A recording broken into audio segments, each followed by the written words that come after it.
Alright, so we're going to go ahead and give this thing a shot here. I've got everything all jacked up. Got a jack stand underneath there in case for some reason this decides to shoot out and break the window, which it could. So I have not tried this at all. This is a 2 amp hour battery, so it's pretty small. I think they only make one other battery that's smaller. The grip on this feels really nice. I've already gotten it dirty, so grease on my hands. In forward, it sounds completely different. So we're in automatic mode. We got 1, 2, and 3. Let's go ahead and see what it does. It's a little slow, in my opinion, but so this thing's supposed to be rated 600 breakaway. Now, I used a Milwaukee not too long ago, and it did about the same thing, I thought.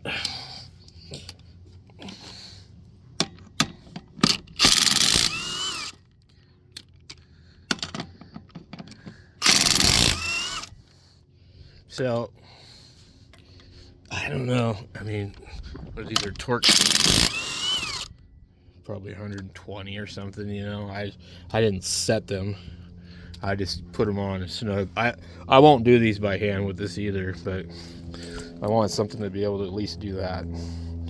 So for $129, I think that's probably pretty good. So now I can get in here and see which side of the truck needs brake pads. Alright, so let's see if we can use this to my advantage. Okay. You can tell there's still some pad left there. There's plenty of pad left here. So it's not this side. So that's good.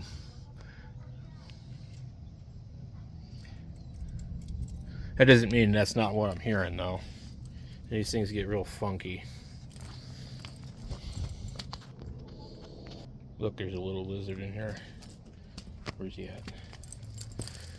He's hiding in the jack stand.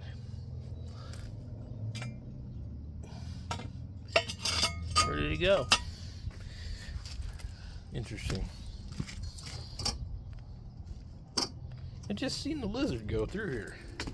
Interesting. We have these little like lizards all over the place.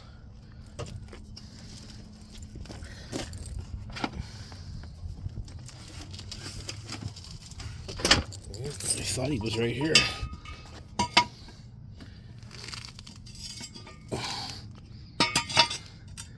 Huh.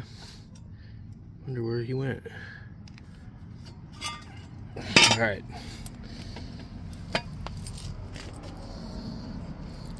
Well, let's get this wheel back on here. Or maybe I'll give it a clean. So even when I'm at a shop, this is how I do it. I put them on here, and then I'll hit them with the impact. I'm going to try this and see what it does Workout on resumed. number 1. I'm just kind of... Workout pause. Still pretty torquey.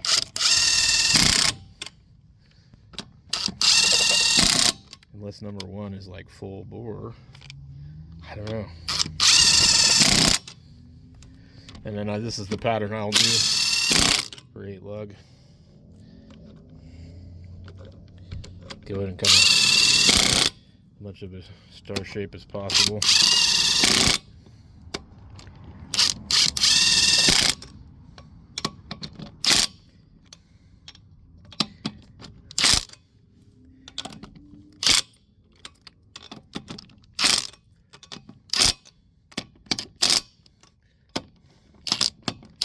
And now what I'll do is I'll get my breaker bar out after I set the tire down and see how tight it actually really is.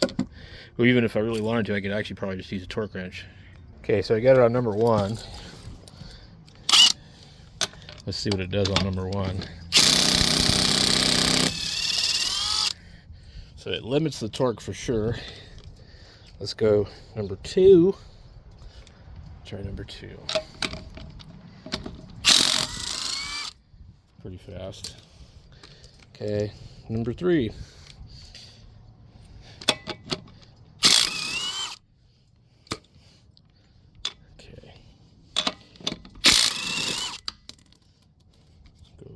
automatic. So automatic seems to limit it a little bit. So what I seem to think is put it on 3 and it does much quicker.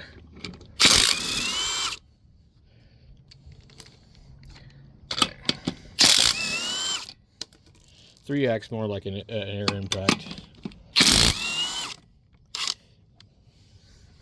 Okay, I'm gonna check this one for the brakes too, see how they look.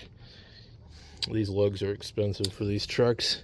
If you end up needing them, these things have been used and abused.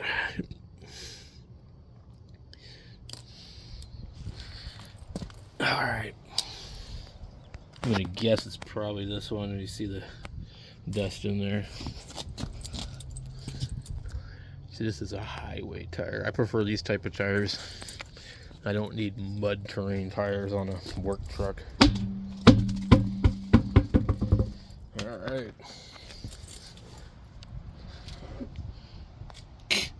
There's still plenty of brake pad. This thing, I don't know. I've noticed this been passed before. Like an accumulation of brake dust. What in the hell? That's weird. So these are like wear marks around the lugs, like they're gonna break.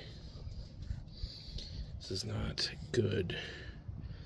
I wonder if this is because I think this truck is the one where something weird happened and the lugs were loose.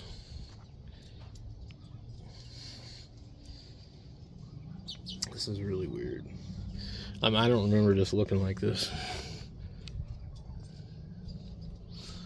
But that's definitely what can happen if the wheel is loose. But none of those were loose. So anyway,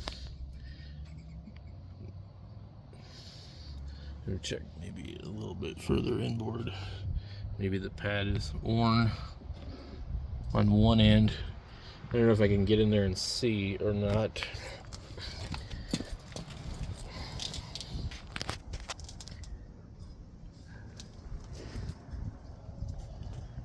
So that's the pad in there. Sometimes they get pinched and they wear the bottom or the top end. But these lugs here, that does definitely scare me. So, anyway, as you can see, this thing leaks like freaking crazy. And I need to do the oil change on it. There's lots of things about these trucks that suck. Like these lines, they want to sit in such a position that they're trying to make contact with this piece here. So what I ended up doing is just put a rag over there on all of them, in case they decide to migrate on their own. They're part of the power steering, and you don't want them rubbing up against the metal piece, because if you're not paying attention, eventually you'll have a hole, and it will spring a leak. And power steering lines are fairly expensive. Just a nightmare you don't want to be doing. So, not a lot's been done to this truck since I've had it. I've done the injector cups and some other stuff, but I think the whole front end is pretty much worn out at this point. The use of leaf springs on the axle is not the greatest design for these ones, but it works. What's worse is the TTB axles, where they pivot and twist the leaf springs. So at least we don't have that problem going on. Some of these other things like this Pitman or drag link, pivot link, or whatever you want to call it, could be worn out. But anyway, so other than my funky looking lugs that look like they could get damaged and snap off, the impact seems to work pretty good.